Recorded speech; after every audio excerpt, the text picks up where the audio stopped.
I also have to check my the hats that I have. But now we're actually going to a separate pool as we have CRB and we have Quag. Quag, Cooper, and CRB. Now this is a set that I'm probably most excited for. I play Palu. Whitewater is like my old home region, so I support all Whitewater people. I love the Milwaukee scene. I'm like Madison scene, so I have ties to like most of the southern Wisconsin people. So this is a set that I'm really excited for because it's two people that I love watching and supporting. Yeah, actually, before we actually hopped on to commentary, almost every single competitor was actually playing against a commentator or someone who was not competing. And you were actually preparing a Quag for CRB and for Palutena. Yes. What were your thoughts, or like what sort of things like what should we look out for? These, So when I was prepping Quag, he told me that he talked to Derek last night about some things, which I believe is definitely a good idea because D-Money is one of the best Incineroars in the world, let alone a very strong candidate in the state, close to CRB's level, if not the same. And Quag Cooper needs to sort of slow down the pace. Incineroar is slow, but you have Revenge, and you can force Palutena to approach, which usually Palutena would just like to sit back, auto-reticle, get her chip damage, play around with her movement, and whiff punish you. But with a character like Incineroar, where you get rewarded for your opponent scamping you with Revenge, Palu is always on the foot where she has to approach you. And so that's something that I think even D-Money looked over. I've auto-reviewed his set with ArcD, and he didn't know, or like he just wasn't really aware that you can just let Palutena approach you because she has to respect your Revenge option when she's trying to camp. But we're going into game one. This is a question of an unstoppable force versus an immovable object. Exactly. To see which one can actually overcome the other as we're getting into this first game. And CRB already starting off with the Nair Trains. Already a clean 50% damage actually coming out as now Quag is trying to get this first hit, and he's getting a little bit of these aerials out of shields, getting a little bit of damage, but still, CRB has been able to turn a lot of these stray hits into fuller combos. Damage has just been piling up. Yeah, and Incineroar, like we said, the slowest character in the game, is definitely going to struggle to take over the space, especially on a larger stage like PS2. But when he gets in your face, he will do a lot of damage, whether it's with one move or if it's with several moves, because he does have combos. So, good counter from CRB. Is this going to work? Not quite. Good invisible back air, though, coming out at least from CRB, as he's able to seal that stock, only with a little bit of damage, only a little 13 damage, and it was at least, like, from just like an out-of-shield hit coming out from Quag. It feels like he has not been able to get a lot of these combos or establish a lot of stage presence. This immovable force has been quite movable since just starting off. Very fast, especially compared to Incineroar. Right now, getting that Darkest Lariat to tag on just a little bit more damage. Yeah, it's been a little bit of that, but it feels like whoa. CRB is like, and like a lot of other people in Wisconsin, we kind of have a sixth sense now for recognizing when Incineroar is going to Revenge. Yeah. And these Revenges, like, we've only seen two come out from Quag for the most part, but they really have not been paying off just yet. They haven't been getting a lot of damage. A lot of times, at least, to get CRB off stage is now he's going to get that second stock off of Quag. Yeah, I think it's something that's very noticeable right now. CRB is playing around these platforms immaculately. He's using these platforms to every bit of his advantage. He's sharking under them. He's attacking off of them. He's landing on them to keep safe pressure from Incineroar, because up air is really the only pressuring option until you start getting side beat. But right now, Quag is on the ledge trap hand.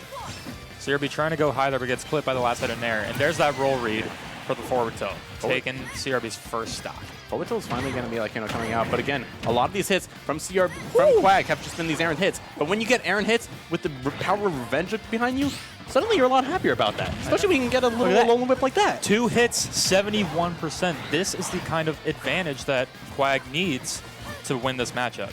And now see, this is what I'm talking about right now. See how CRB is not using auto reticle because it will get Revenge. So she had to approach in that situation.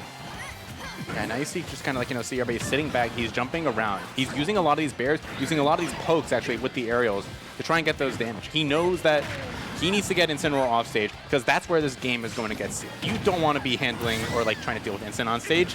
Why do that? Yeah. Make him feel bad about the fact that he's C tier or whatever tier character he is. Oh, unfortunate SD, but Quag, I need to stop saying his name. bringing it back to a one stock situation. While he was even down at 130, he was at probably like 80 when he took the first stock anyway. And he was at, CRB was at like maybe 46 when it was 3 stocks to 1. I mean, it was a pretty recognizable comeback in the sense, even if he did get JV2. But now we're going to Smashville, I think I saw. And we have to see the exact stage, but it felt like Quag was getting a lot more of these linkages, or he was able to, like, convert off of his hits as the game went on. After the first stock, it was like one nair, it was like one lariat, but now he was actually able to, get like something out of the revenge. He was able to get something out of these tilts or get these roll reads. As now, yeah, this is the pallet tax. It just happens, you know. 57, it's almost guaranteed at this point. It's kind of got to go like that, but now this is also speaking to the stage where maybe like on PS2 you get hit by a nair from Palutena. You might get put to the other platform. On Smashville though, you're getting off stage. Yeah. That is how this is going to work out. Very small stage, but that could be to Incineroar's advantage if he gets the advantage. We saw this happen in the first game. He just needed his few hits to get CRB in an uncomfortable position of dying early, and then Quag can capitalize from there. Forward tilt not quite going to be hitting as, these low recoveries though from Quag, they're really, really hard to kind of contest, as CRB or as Palutena. All you can really do is try to catch the timing with him there by dropping down, but even then, Incin's armor on the uppie can really just make that a little bit awkward for Palutena. Ooh, air dodge read from CRB didn't quite work out, just a few pixels off. Right now, Quag is in the ledge trapping position. This is where he got most of his mileage. He's getting a lot of these, maybe ladder hit nairs, at least, against CRB on the ledge, but it is keeping CRB off stage. He is able to reset it in this respect. Oh, very clever up air from CRB there. That probably would have killed even if it did not hit the stage. Quag was at about 150%, but now we're even stocks. You're dead.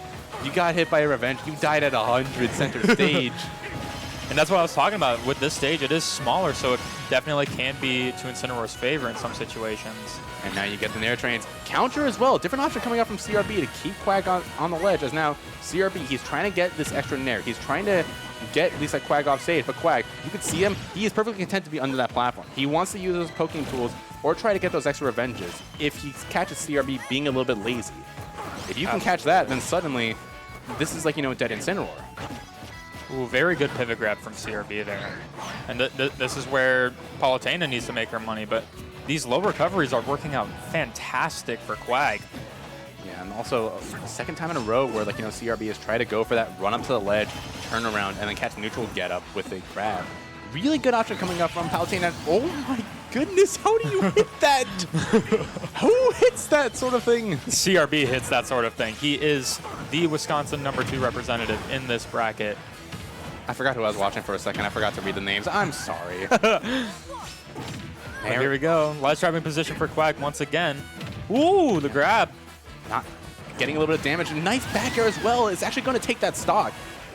I was going to say, at least I was questioning why not just going with back throw, but it might not have killed at this percent, even on Smashville. And now you see this, Quag, he's trying to get in a little bit. He wants to catch at least, CRB in that one little awkward situation, because if we get a revenge, just like that actually hits, then... Oh! No, he tried. He tried for it. You see the shaking of the head. Look, I love the effort. I love the chance for it. I appreciate it. Yeah. I do think, though, that the game was, it did feel a little bit closer. I mean, yeah, you could have gone for it, but also it's a question of, do you want to, hang with CRB in neutral, who arguably one of the hardest players to hang with in neutral in Wisconsin. Yeah, at kill percent, too. He was at about 110% when he went for that. So I think the risk reward was in favor if it worked, but just did not. The risk overweighed the reward there. And we're going back to Smashville, which I can see being an all-right option. Yeah, and unfortunately, Quag did get clipped this, by that little nair at the back. So now he is getting up to, that initial, Palu tax percent of the 72, as he is trying to, get in. He's trying to jump in with these nairs, but CRB has been catching him. These pivot grabs that have been coming out, and also, his play at the ledge has been so good to just keep Quag unnoticed, to keep Quag off the stage, to keep Quag from winning this game. And now that is a 0 to death from CRB. Quag on the back foot once again. But we've seen it happen before in that game 1 where he was down 3 stocks to 1 and he still almost made it back. And now we see this like one of the first times of auto radical through the set, just like, you know, and you see that CRB, he's kind of changing his combo trees just around a little bit. After the initial fair, when Quag was trying to expect the maybe dash attack afterward and use the revenge, he was doing something else, but now CRB, he's at 21%. I'm not even seeing red on those numbers, man. No, they're just turning yellow. But here we go. Now we're getting to orange percent a little bit. This can be, now this is really kill percent for Incineroar. Very good recovery from CRB there, not trying to get clipped by that Nair. Is that going to kill? Maybe. Oh, no rage. Not quite, yeah.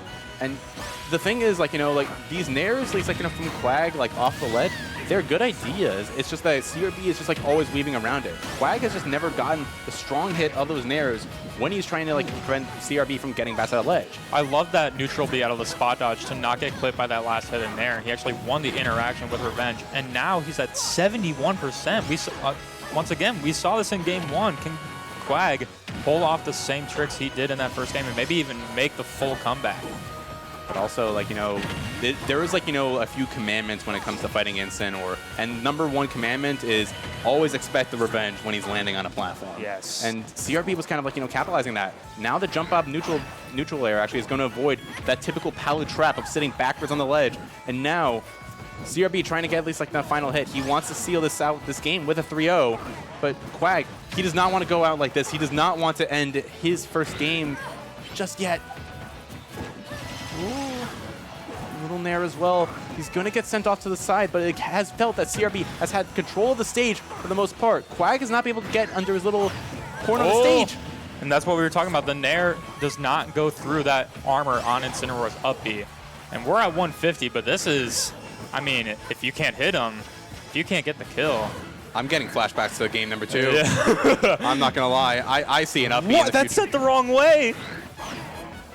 Quag is living by the skin of his teeth. 31. Oh, he's going in. He's going aggressive.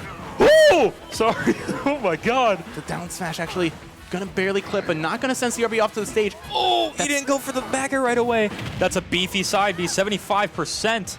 Quag has been doing such a good job of weaving around all of these aerials, all of these killing moves that could spell an end to his game. He's at 198% riff flip. How does he do it? Side B. Oh. Oh, the spot dodge on the side B. Spot dodge is always that option where it's just like, it feels so good when it hits. It's also one of the things that just like gets punished the most, though. Yeah, for sure. It's always one of the things like when you go into a set and then when you leave it afterward and you just think like, man, why did I spot dodge there? You never know why I spot dodge there. But good stuff though coming out to CRB though, as he will, like, you know, seal that out with a 3-0 and a good way to at least like to start off pools for. Yeah, the advantage from CRB was stellar. I mean, he kept Quag uncomfortable basically that entire set with the way his advantage was until probably about that game 3. He was playing a little safer because he realized like can't keep an advantage on someone that's at super high percent because you can't combo them. You can't really like just keep them off stage. You are going to end up killing them if you do any of that. So he had to play the safe neutral to get his kill, which Quag absolutely capitalized on. Got so much damage. Got 2 stocks out of it too. So living to 200% too is nothing to scoff at either. Yeah. It's kind of interesting as well, like between Palu and Incineroar, because it kind of feels like their advantage states are kind of different in that Incin's advantage state is still kind of like adjacent to neutral, where you want to get in the face and like you get like, you know, your big combos and your big damage and like the stuff that really makes Incineroar's game plan when you're like getting those resets necessarily. Palu, you do get that, but also like, you know, a lot of your advantage state is actually going to be stuff that effectively takes your opponent out of the game. You're getting locked into the Nair loops. You're getting locked into until you are like, you know, like off to the side or like off the stage or like if you're on the platform. You're getting hit by 3 Nairs. You're getting up aired 3 times. You're getting juggled forever. You're getting your landings sharked. Palu's advantage is super. It's a lot of multi-hits. Yeah. Which are always very good coverage on almost any character. Like if you think of good multi-hit moves, pit Nair, pit up air. I can't but wonder if there's a pit you've been playing. Back smash. Who? Yeah, I don't know that guy. Not many people know that guy. You might have seen him on Twitter recently, but that's a crazy stray. I wonder what his thoughts are with the Kazuya matchup. Oh. And speaking of Kazuya's, though,